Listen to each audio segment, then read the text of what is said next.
kattaroq odam ator qilib berganman. Ro'za payti edi. Telefon qilyapti o'g'illarida, "Aka, cho'zilib ketib qoldi. Qachon qilib berasiz?" "Ertaga inding." "Bo'ldi, tezlashtirib bering, aka, iltimos, boshqa kerak" deb telefon qilyapti. Keyin ozginadan keyin telefon qilyapti o'g'lim. "Aka, ming bor uzr. Ro'za Ramazon oyida siz bezovta qildim. Adamga mana shunaqa tezroq qilib bering dedim. Adam urishdilar. Qo'yib olam, ular ham ro'za tutadi. Uyiga borib iftorligini qilsin, taroveh namoziga chiqsin. Bekor unaqa debsan deb urishdilar mani. Ming bor uzr aka, vaqtingizga qarab o'zingiz qilib berasiz" dedi. Shu odam ruhlanib ketdi. Qanaqa odam u? Kelib, boshida bo'ldimi? Bo'ldi. Nech pul berishim? $200 berishim kerak debdi. Hammamiz ro'zadamiz. Bizga aytayotdilar endi, "Ukam, Allohning roziligi uchun nech pul o'tib berasan?" Men endi hayron qoldim. Shundoq odamsa Allohning roziligi uchun dinni pesh qilyaptimi endi deyapman, endi ichimdan g'alati o'tib ketyapti. Qiynalib mehnat qilganmiz, o'zi kelishtirib berdi.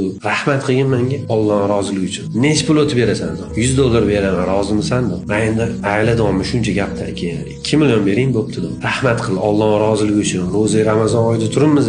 Menga o'tib bergan ozgina $200 bering, rozimisan deyapti. Bo'ldi, berganingiz bering. Men endi hafsalam pir bo'ldi bu gaplardan keyin. Mana ukam $200. Sen menga rahmat qilding. Ikkimizga Alloh qiyomatda rahmat qilsin deb qo'limga $200 berdi. Duo qilyapti, ko'zimdan yosh kelyapti. Shunaqa duo qilib ota-onangni roziligini qilgan, jannatlarga kirgan. Endi juda katta tuyg'u o'tgan.